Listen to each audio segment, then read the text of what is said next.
Welcome back, party people. It's time for the March comic book solicitation analysis for DC Comics. And we're going to do something a little bit special this week because it is Christmas week.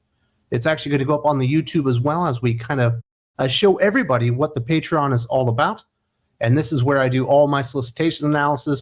Next week, I'll be doing the Marvel analysis. And then after that, I'll do the indie analysis where I cover Image, Dark Horse, IDW. Who else we do? We do Titan. And there's one more in there. I'm forgetting it. Boom Studios. We cover all those every single month right there on Think Critical Patreon on the Sparrow's Never-Ending Christmas Tree tier. So if you're interested, obviously, you can go check it out there. But today, we're going to have a good time. We're going to go by DC Comics, by the numbers, talk about if you're a Batman fan, Superman fan, maybe if you're a DC completionist, how many issues can you expect? How much money can you expect to put out there regards to each issue and how much they're going to cost you? And then we'll get into the solicitations themselves, have a little bit of fun. And I do have a few rules. If it's Mark Waid, I don't really pay any attention unless it's the number one issue. If it's Colin Kelly and Jackson Lanzik, I don't pay attention. If it's Leah Williams, I don't pay attention. But we will talk about the stuff that's important out there, whether I am particularly interested or not. And I'll certainly tell you how I'm feeling about these comic books right now. So this is a longer video, likely to go up around 40 minutes. You might need you a nice refreshment, a nice cold ice water, maybe some pickle juice, whatever your poison is. I say you grab one, maybe it's a Coors Light, and sit here and have a little bit of fun with me. Let's talk about DC Comics by the numbers. There will be 49 new comic books in total from DC in March for $219 total, an average of $4.47 per issue. And that is a noticeable decrease for DC Comics. They had been trending more along the line of like $4.70 per issue when it came to DC Comics before this. 8 number one issues in total. 16% of all DC Comics will be number one issues. $36 total, $4.50 on average, and also a noticeable decrease on the number one issues. They're normally over $5 in the $5.20 range, but there is a number one issue that's $3 of, I think it's Teen Titans Go. So I think that kind of pushed that one down there. If you're a Batman fan and you have to have every single comic book starring the Dark Knight himself, Bruce Wayne, whether it be Batman, Detective Comics, or Batman Superman World's Finest, there will be 8 new comic books starring Batman. 16% of all new books will be Batman comics. $38 total, $4.75 on average. If you're a Batman completionist and you like all those supporting characters, maybe you like the Nightwing, you like your Red Hood, maybe you like you a Joker or a Poison Ivy, there will be 7 additional Batman-related comic books. 14% of all new comic books will be Batman-related. $31 total, $4.42 on average. And you want to have all that stuff, all the Batman stuff, all the sided characters. 15 new comic books total, 30% of all new comics. $69 total, $4.60 on average. And I might be changing this soon because when we started this, almost half of all DC comics were Batman every single month. And you actually had to split them up. I think I'm going to throw in like a Justice League section now because it does feel like they're kind of pumping that up with the Justice League Unlimited stuff. So we might just do Batman all in one category starting next month. If you're a Superman fan, there will be 6 new comic books starring the Man of Steel. 12% of all new books will be Superman. $30 total, $5 on average, and that does include Power Girl. Those are all Superman-related characters. Wonder Woman fans, you got it the easiest unless you really wanted more books because there's only going to be 2 Wonder Woman books, Wonder Woman and Absolute Wonder Woman. $10 total, 4% of all new books will be Wonder Woman, $5 on average. If you're an Absolute Universe fan, you are in luck. It's expanding, actually doubling in March of 2025. 6 new books, 12% of all new books will be Absolute Universe. $30 total or $5 on average, and that is the standard price of every single Absolute Universe title. So those are DC Comics by the numbers. What's the trends? How much you're going to be shelling out for DC Comics in the month of March of 2025. Now let's get to the solicitations themselves and have us a gay old time, having some fun for the holiday season. Starting out with Batman 158, Jeph Loeb, Jim Lee. First issue of Hush 2, going to be $5. Jeph Loeb, Jim Lee, and all new epic saga begins here. Hush returns. So not a whole lot of information going on there with Batman 158, but it is going to be a big issue. Do we get to see all the variant covers? We might get to see a few of them here. We got some covers. Obviously, that's probably the best one. That one's pretty cool. We got a connecting cover, sort of. Well, these two are connecting. The other two really aren't. So, yeah, you're going to get a lot of covers for Hush 2. It's going to be a big deal. Jim Lee returning, illustrating the interiors of a comic book full time. The first time in a very long time. The follow-up to the enormous hit Hush with Jeph Loeb. Should be a whole lot of fun before they reboot the book. Back to Batman #1. I believe that's all been but confirmed. We've got Absolute Batman #6. Pretty decent cover. I like the tread on the boots. Scott Snyder, Nick Dragotta, $5. Bruce Wayne, a young man who has built his entire life on leveling up, on becoming a bigger man than both his enemies and obstacles that stand in his way, will have to break down the Black Mask and his gang of party animals. Will he be able to do this without the help of his unlikely new MI6 ally, Alfred Pennyworth? And how do his childhood friends Edward Nygma, Waylon Jones, Harvey Dent, and Oswald Cobblepot, among others, play a crucial role in Batman's legacy at Gotham's vigilante? Absolute Batman's first story arc, The Zoo, concludes with this larger-than-life story, while introducing a few new elements to come in Arc 2. I imagine that will be Joker or something like that. So I'm enjoying Absolute Batman, no doubt about it. But I will notice, this week we got Absolute Batman #3. The fun factor went like in half. And I think if Scott Snyder wants this to be an enormous success, he should be channeling it on the fun and not doing so much in the serious stuff, because once he starts fleshing out the relationship with the friends, not nearly as fun of a book. And the Black Mask, like naked MMA fighting thing, kind of weird. Not in a fun way. But I do think Nick Dragotta continues to kick butt and take names in Absolute Batman. I'll definitely be on here for Absolute Batman #6. But I hope he leans in on the outrageous, fun nature of the book and doesn't try to be too serious, because that's why I think when it's going to fall apart. Absolute Superman #5, Jason Aaron off of Sandoval. Kal-El's life with his parents in the rural Redlands of Krypton is a happy one, but when that entire existence is suddenly threatened, the elves have no choice to make a stand and fight for the truth. So I predicted on the first issue that we would be seeing Krypton bullcrap for at least 6 issues, and it sounds like we are going to get it for exactly 6 issues. This is going to be the issue where they realize we've got to save our son Kal-El and send him off into the cosmos because the planet's going to die. And I cannot stress to you enough how much I don't give a flying fuck about Krypton. I don't find it interesting anywhere. My favorite writer, Dan Abnett, wrote a World of Krypton story, or was it Planet of Krypton? Whatever it was, bullshit. Don't care about Krypton.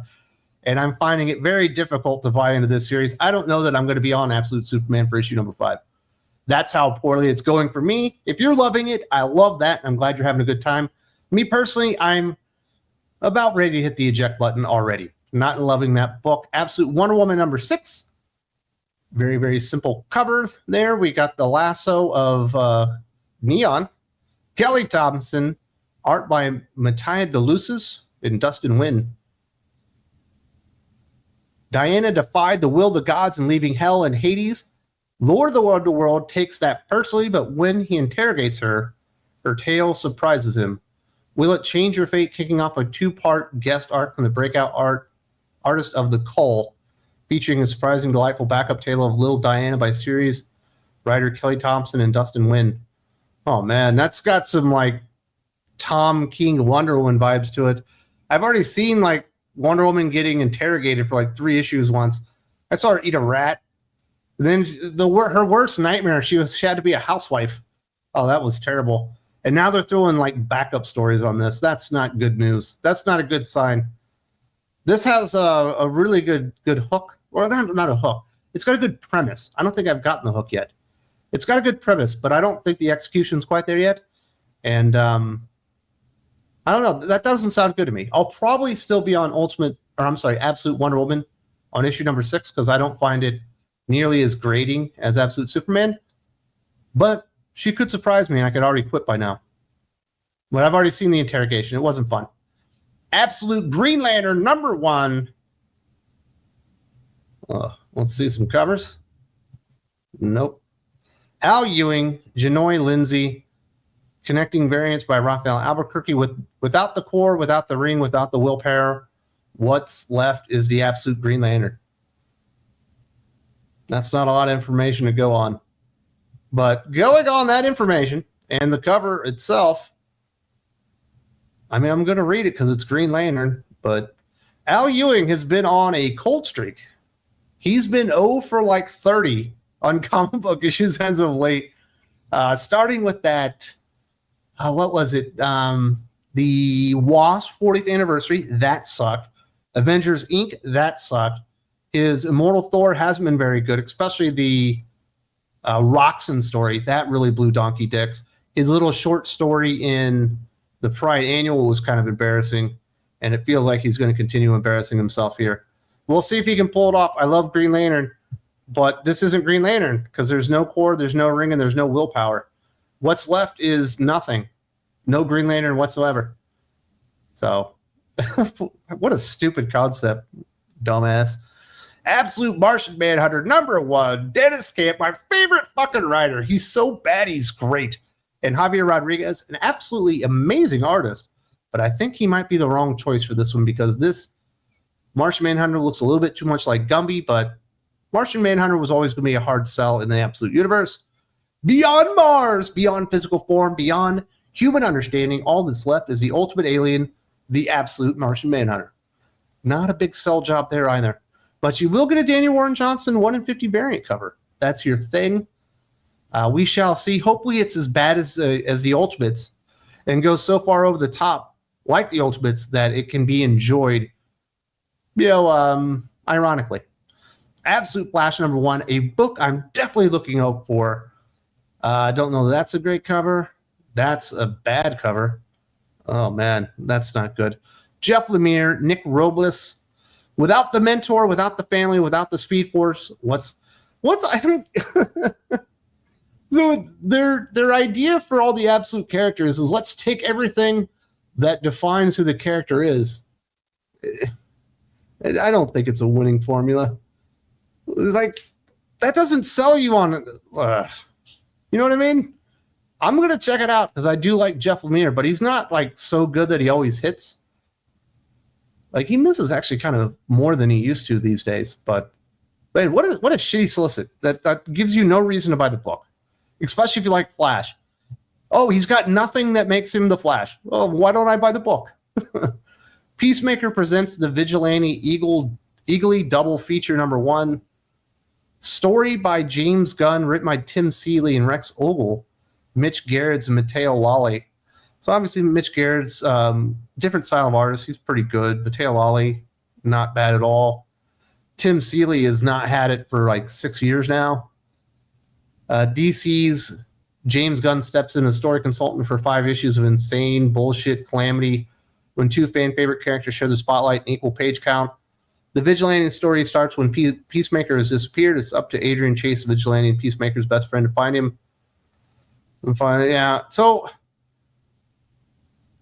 inspired by Peacemaker series on Max. So I don't really read books that are inspired by TV shows or video games, so I'll probably skip this one. If I'm going to read a Peacemaker, it's going to be Peacemaker Tries Hard, which I skip, but is written by the same dude that did the Lobo cancellation special that was really, really awesome. And his name was Kyle Starks, I believe. I've been told I need to read that, so I'll probably read that instead of this because it's a TV show thing, and I just don't care. Secret Six, #1. I just recorded a video on this one. Nicole Main, Steven Segovia. I feel so bad for Steven Segovia. He's a really good artist, and this is a really stupid concept. It's just like a love triangle between John Kent, Jay, and Dreamer. Who cares? Superman 24. Josh Williamson, Eddie Barrows, Eber Fred. Now we're talking, that's not quite Dan Moron, but I do love me some Eddie Barrows with Eber Fred on the inks on that one. Big changes at Supercorp means the ascent of Mercy Graves as the new CEO. Lex's confidant is now calling the shots and rebelling against her superboss. But what does the Man of Steel have to say about all this? Plus, Superwoman and the Justice League devise a plan to put Doomsday under lock and key forever. Will it take a risky arms deal with an alien race to do it? The roadmap to Superman 25 marches headlong into the many deaths of Doomsday saga. That sounds awful, but it kind of makes sense for the character. Doomsday has to die in Every time he's reborn, he evolves, so he can't be killed that way again. I'm enjoying this. Although that Superwoman special last week really spotlighted why I hate the idea of this Superwoman. There's essentially 3 of them, and they didn't even have Power Girl there, so there's really 4. And yeah, Superman never should have trusted Mercy Graves. I absolutely, the one thing I really dislike, and thankfully we haven't seen it much as of late, is like simple Lex, like retarded Lex Luthor. Not fun whatsoever. Really stupid concept. Wonder Woman 19. Oh, this is a shit sandwich that keeps on shitting. You know what I mean? Oh, God. Look at the guns. Tom King, Danielson Pierre. The Sovereign took away Wonder Woman's world, and now she's taken away his. As their war reaches its end, the 2 icons prepare to battle Icon. Sovereign's an icon. Who will emerge victorious? Find out as Diana's quest for peace comes to a bloody end. So here's the problem. The entire concept of the fucking book. The problem from day one, you get to issue number 19, which is supposed to be about the end of this conflict they've been going through. Who will emerge victorious? What a question indeed. What has the Sovereign been doing for every fucking issue of this run? Telling the story to Trinity about how he lost. Oh, I wonder who's gonna fucking win. It's like, obviously Wonder Woman's gonna win in the end, but it's not in doubt at all. He can't even get like a small victory here because we know that he's lost. And this book is the drizzling shits. And I'm about to do my worst comic book series of 2024. And I'm having a hard time not placing it at number 1. There's some stiff competition, but every single issue that Tom King does in this last one with Detective Chimp as Columbo, it seems to get worse, in my opinion. Action Comics 1084, John Ridley and Naki Miranda. John Ridley, the guy that had Superman raped in a prison camp. John Ridley, the guy that had Black Lightning call him the symbol of the great white hope, as if he was fighting for the Nazis, is writing Superman. That's all you need to know. Fuck that guy and fuck DC. Detective Comics 1095, Tom Taylor, Michael Yannon. I think Michael Yannon has been really delivering. I think he's leveled up his art, and this looks way better than anything he did during the Tom King era. Michael Yannon looks really good now. Batman has employed the full force of the Bat family to uncover the mystery of the murders that continue across Gotham, but even Batman's most trusted allies have failed at preventing the deaths of young men at the hands of the bloodthirsty Asima. Who has asthma? I'm sorry about that. Bloodthirsty asthma. Who is asthma? As the world's greatest detective unravels the mystery, he realizes he may not want to know the answer. I think this is going to go bad. I thought the first issue from Tom Taylor is pretty good, but that second one is like fucking warning signs all about it that Tom King isn't going to be able to keep his politics out of this fucking book. Justice League Unlimited number 5. Who cares? Because it's Mark Waid. Dan Moore is great. Mark Waid sucks balls. New Gods number 4. Oh, we got Highfather. Ray V. Evan Cagle. So Ray V., a writer that I've championed a lot, and I love his These Savage Shores. I really liked his Future State Swamp Thing, but damn, that Detective Comics run really made me start questioning myself. Did I get this guy all wrong? And I'm telling you, by the first issue on New Gods, no, he's good. He's really, really good. That was a fantastic issue. I can't wait to talk about it. I'm going to be doing a review exclusive here on Patreon that'll likely go up on the YouTube as well for Christmas week. Written by Ram V. Evan Cagle. Evan Cagle was the artist on Dawn Runner. If you haven't read Ram V's Dawn Runner, that's a really cool series, although they wrapped it up very, very quickly. And it's not like a mind fuck. It's just kind of confusing, but it's a good series. New Genesis, Apocalypse, Earth, 3 worlds in the warpath of the deadly interstellar inquisition known as the Niktari. 3 worlds on the verge of annihilation. 3 worlds whose only hope of salvation may lie with a young boy imbued with the incomprehensible power, a power beyond godlike. But is this boy truly a force for salvation or the reincarnation of the greatest evil the universe has ever known? And will the force of these 3 worlds be able to answer the critical question before it's too late? So that was my question after New Gods number 1. I was like, is that maybe supposed to be Darkseid?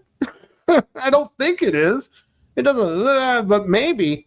And he set it up really well. I don't want to go into any details because I don't want to give spoilers away if you haven't read it yet, but get on that one. That was a really good comic book. Definitely excited for this. This is a good series. At least the first issue was. He could always drop the ball and just sit there for, I don't know, 28 months and not do anything. Hopefully not. Justice League, The Atom Project, #3, John Ridley, Ryan Parrott, Mike Perkins. 2 out of 3 ain't good enough for me. I love me some Ryan Parrott. I love me some Mike Perkins, but John Ridley can go to hell. He's a terrible writer. Challengers of the Unknown, #4. Christopher Can't Write Well, Sean Isaacs. So I've been liking Sean Isaacs' art in Green Arrow a lot, but I don't know what happened in this Challenge of the Unknown #1 this week, but his art looks substantially worse. It's like it was a rush job, or I don't know. He looked like he was doing a different style. It did not look good anymore. And it didn't read good either. Like, because Christopher Can't Write Well, whose Plastic Man No More is far better than ever had any right to be. It's actually kind of entertaining. His Challenge of the Unknown, like, the first 10 pages are dedicated to what enormous losers they are. One of them's task was even, like, cleaning the toilet on the Watchtower. You're like, why would I take these guys seriously? And I like Red Ryan. You know, I like Ace Morgan.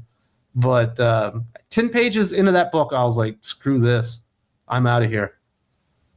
Aquaman #3. Oh, my goodness. He's got red eyes. He looks very, very angry. Is he a vampire? What's going on here? Kind of sexy. Not bad. I don't think he's a vampire. Jeremy Adams, John Timms. Very, very excited about this series. Very, very, very excited about that creative pairing. That one's going to be a firecracker. A journey into the heart of darkness has brought Arthur Curry one step closer to finding his kingdom. But is the allure of freedom too much for the uncanny undersea champion to resist? Temptation draws Aquaman to the depths as a new villain joins the fray. And a squad of mercenaries, Lori Laramis, is on the prowl in the latest installment of the Aquaman epic. I am all for Aquaman fighting giant water kaiju with giant water constructs and whatever is going to go else is going on in this. And I'm very excited about it. It's going to be good. I'm definitely down for this. Jeremy Adams getting more work can only be a good thing. If you didn't read his Green Arrow, Green Lantern, World's Finest, not the most like consequential book in the world, but it's a lot of fun. And that's what I'm talking about. Zatanna #2, Jamal Campbell. It will look good. Jamal Campbell is a very good artist. Is he a good writer? That's a big question. In the aftermath of her encounter with the Lady White, Zatanna is left debilitated by a mysterious cursed sword. In hopes of breaking the curse, Zatanna seeks out a hidden connection between it, her missing crewmate, the Lady White, and herself. Probably going to skip this one. Doesn't sound all that interesting. Green Lantern 21. Well, who's this asshole? He looks quite menacing. I need to find this out. Jeremy Adams, Jack Herbert. So Zermanico will be taken over by a fill-in artist here. Everything is emotional as Hal makes his way back to Kyle, Superboy, and Odyssey, who attempt to fend off attacks from Sorrow and even bigger threat, the Starbreaker, make way for a cosmic battle for pieces to a new power battery that spells doom for the universe. So I'm going to say this is the Star Battery, or the Starbreaker. That's pretty cool. Not bad. I'll go with the first one. That looks quite menacing. That's a good cover. Like, why is this guy trying to grab him on his motorcycle? He looks menacing. I want to buy that comic book. Green Lantern Corps #2. Jeremy Adams, Morgan Hampton, Fernando Passerin, Eau Claire Albert. So Jeremy Adams is going to write the real story with Fernando Passerin. Morgan Hampton and Eau Claire Albert are going to do a backup story. The only thing I've read from Morgan Hampton was a Cyborg miniseries, and it was absolute trash. So I will probably skip the backup story, but I'll definitely be reading the series. The Lanterns return to Thanagar, decimated in the aftermath of the Civil War, but this time John Stewart and company are fighting with Hawkwoman by their side. Meanwhile, the mystery of the Fractal Lanterns deepens as Atrocitus seeks revenge for the theft of his powers. So why is the answer seemingly within the remains of the shattered Thanagar? Why isn't Hawkman there? Why is it always Hawkwoman these days? Like, I get it. She's in the movie. Hawkwoman is a very, very good character, but she's a side piece to fucking Hawkman. He's the man. I'm tired of this. Why are we trying to put Hawkman on the back burner for Hawkwoman? Shi'ar is great. Carter's the fucking man. Like, what's going on here? But I'm definitely going to read this. And I'll probably be into Hawkwoman too. Green Arrow #22. Chris Condon, Montos on art. So the first issue of Green Arrow from Chris Condon was great. I've never seen Green Arrow Oliver Queen be a more pompous prick, like mightier than thou alcoholic douchebag in a comic book, and I'm totally here for it. And I can't imagine anything happened to drive me away from this. The further he goes with this like super like pretentious dickweed version of Oliver, the more I'm going to buy into it. I absolutely loved it. Green Arrow dives deep into his past to uncover a startling truth, but is it too late as Green Arrow races to uncover the mystery of the freshwater killer's origins? Detective Benny Benitez finds herself alone and in the killer's sights. Oh, I liked her. She was cool. When he was like investigating a crime, she's like, "What the fuck are you in my crime scene?" He's like, "I'm Batman." She's like, "Get out of here. You're not Batman. You're clearly just some dude in a green costume. You're not supposed to be in here." So I kind of like that character. Flash 19, Cy Spurrier, Vasco Gorgiev.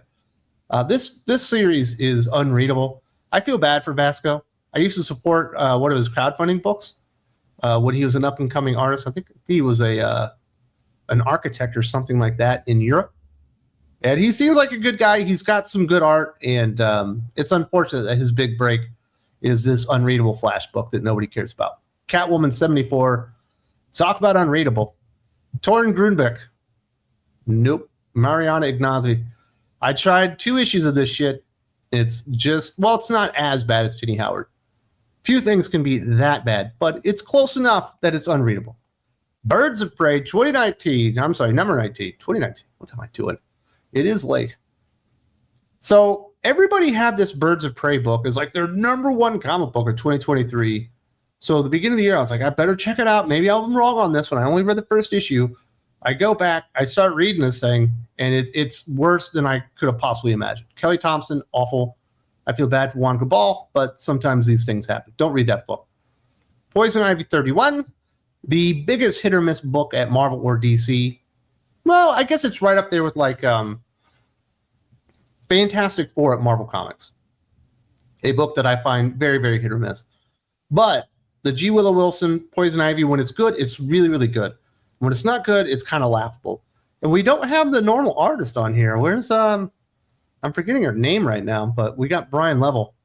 It was not bad. The strange and startling secrets of Marsh View are revealed as Poison Ivy, Janet, and Peter Undine explore the transient and hungry ghost town's past, but some things are best left dead and forgotten. There you go. Harley Quinn 49. Elliot Kalan, not a comic book writer. Minnie Lee, I'm sorry. This is so embarrassing. This is a real comic book. That name is real. Harley Quinn Fartacular, silent but deadly #1, and that's her farting like in an auditorium of people, and it's supposed to be a real comic book. Joanne Stair, the lady that did Fire and Ice, Welcome to Smallville. Ted Brandt, Rostein. Like I don't. If you needed more proof that Harley Quinn is a nothing character that DC Comics absolutely hate, Harley Quinn, Fartacular, silent but deadly, $6 for 32 pages on this shit. Like you, Nightwing 124, Dan Waters, Dexter Soy. This book is perplexing to me.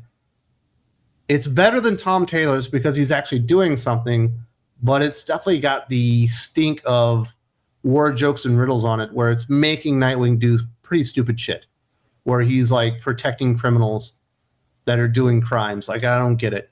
To save the lives of one of Bloodhaven's gangs, exactly, Nightwing must stage a heist on Spheric Solutions, but revelations of the corporation's true sinister nature threaten to shatter his very reality.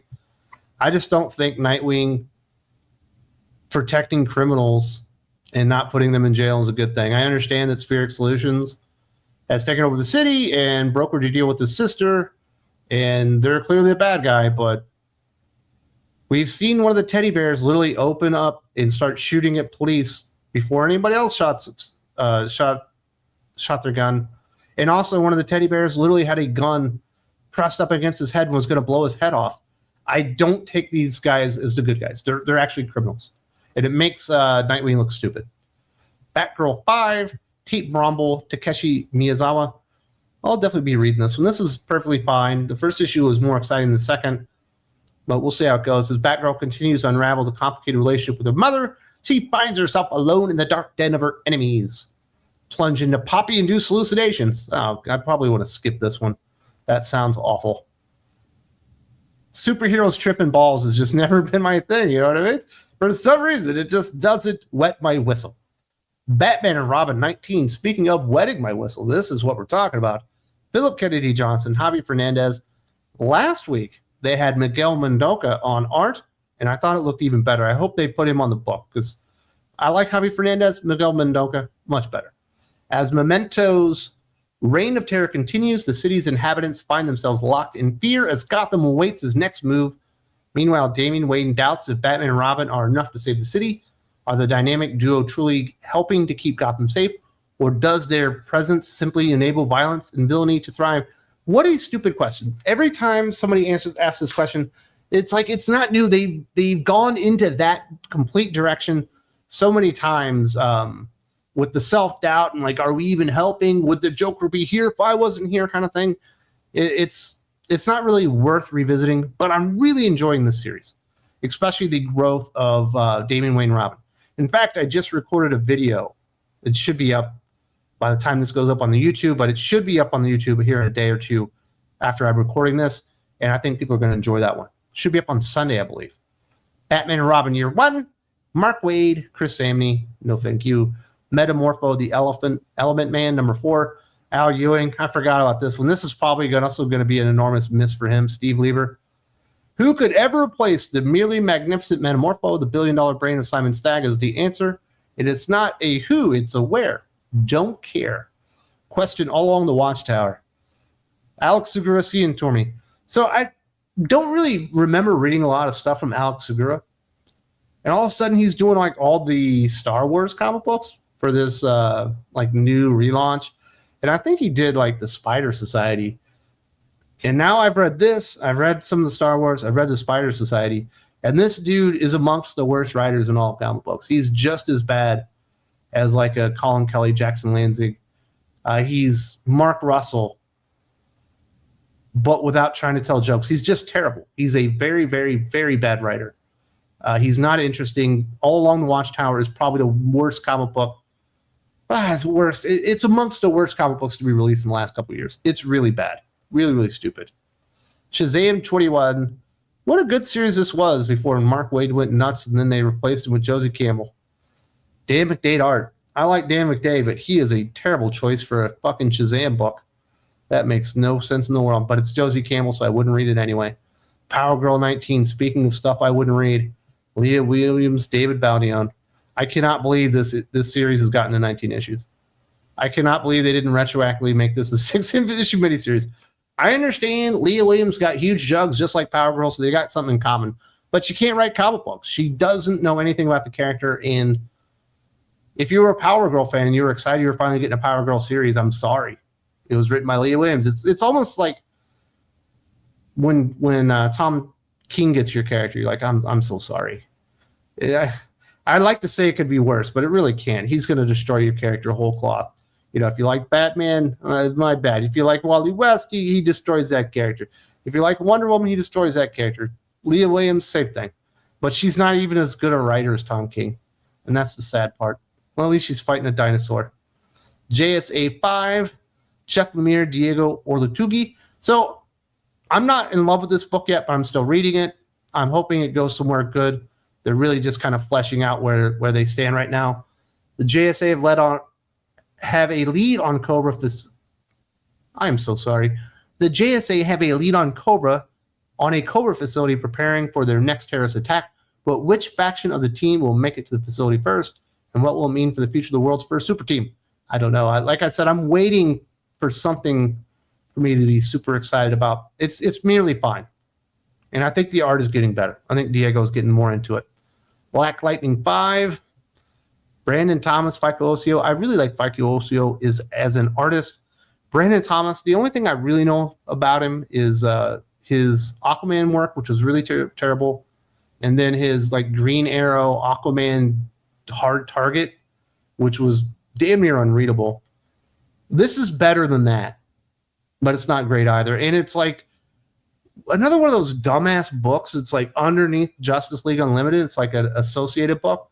And it just kind of ruins the idea that Black Lightning is an important character because he's literally the Justice League's bitch boy. They just send him off doing stuff. DC versus Sonic the Hedgehog. Weird crossover. Ian Flynn, Adam Bryce Thomas. If I remember correctly, Ian Flynn's not a very good writer. Crossover event unlike any other. The monstrous Darkseid crosses dimensions to invade the world of Sonic. Seeking the ultimate power, Sonic and his friends have faced everything from mad scientists to ancient spirits. But the forces of apocalypse may be too much for them. Thankfully, the full heroic might of the Justice League arrives to back them up. Don't miss part 1 of the unique crossover event. I probably will. Titans 21, John Lehman, Pete Woods. Overly emotional empath, Raven has completely lost it, and she's taken the Titans with her. Of course, she's being nudged along by the psychoist of the Psychos, Psycho Pirate, and he's got a plan. First Raven, then the Titans, and then the world. So they bring in Psycho Pirate. So I know it's Clock King and in Deathstroke right now, who I thought was dead, but apparently isn't. And I think he's been burned or something. But they're bringing in Psycho Pirate. I kind of wish they would have left this character in the past, but we'll see how it goes. It's fine enough. It's not great, but it's certainly an improvement over what Tom Taylor was doing on Titans. Two-Face number 4, Christian Ward, Fabio Veras.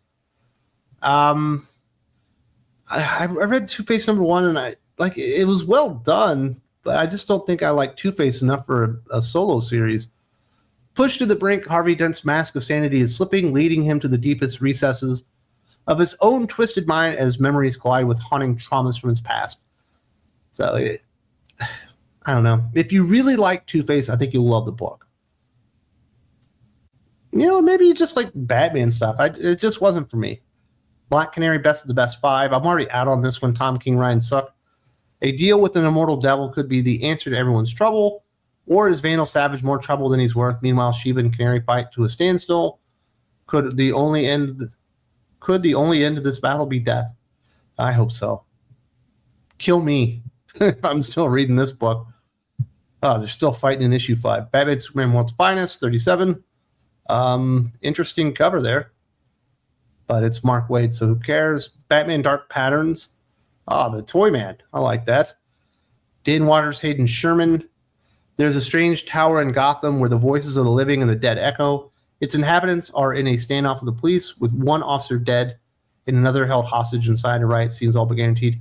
So I read the first issue, and I don't dislike it or anything. I thought it was fine, and I thought the Hayden Sherman art fit this book better than it did Absolute Wonder Woman for what it was trying to do. But I've read the other stuff that Dan Waters has done in Gotham. Like he had an Azrael story, and he had like a Gotham City of whatever type story.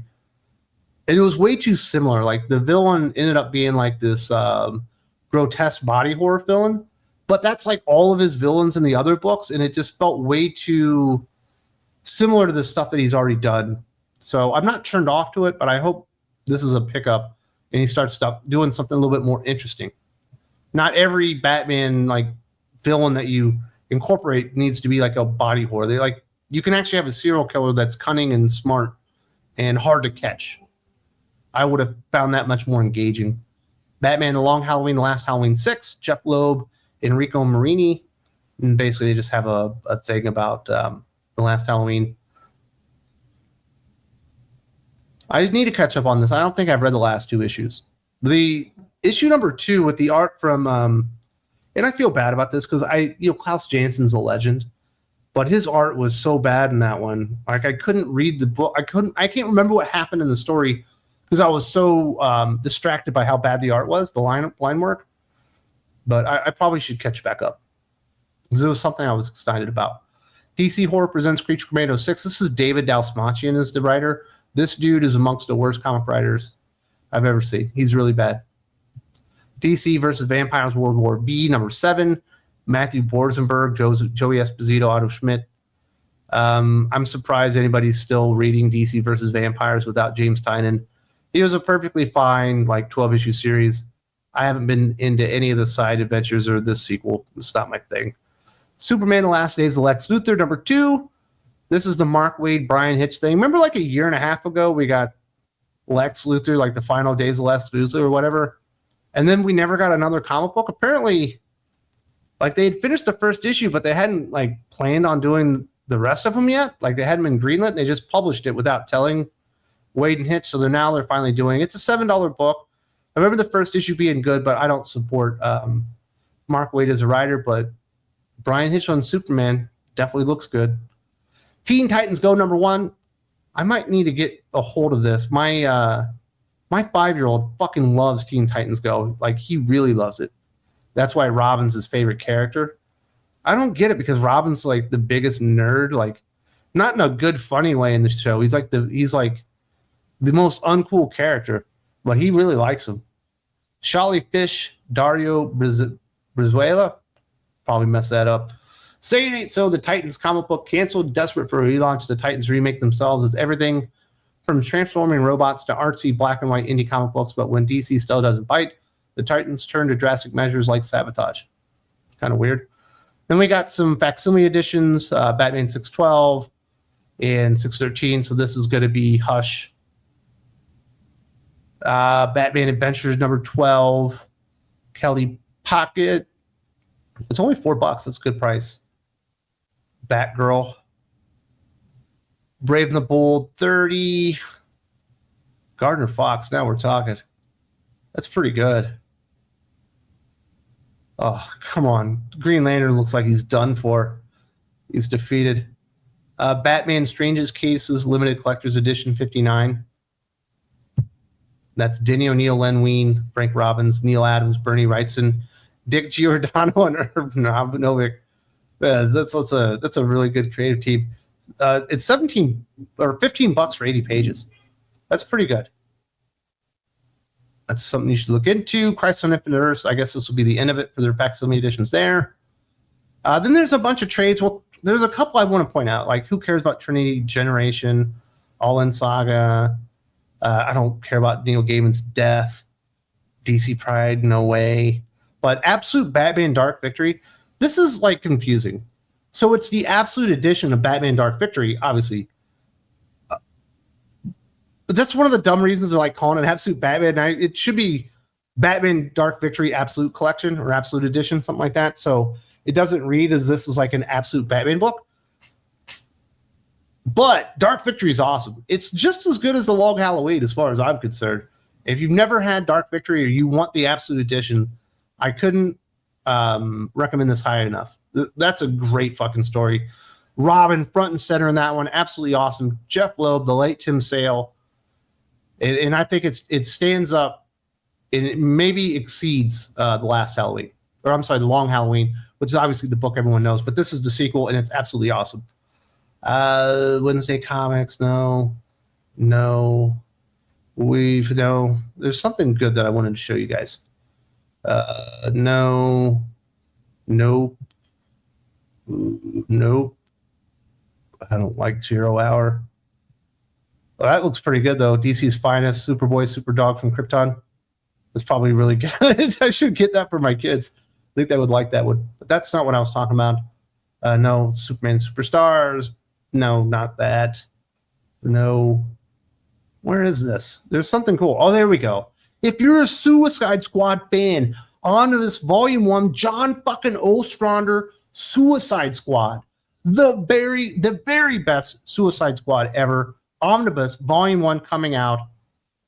$125, over 1,000 pages. Absolutely awesome.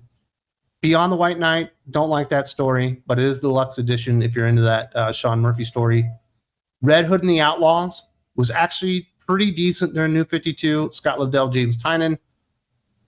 Here we go. Also, Batman and Robin, Volume 2, Batman versus Robin.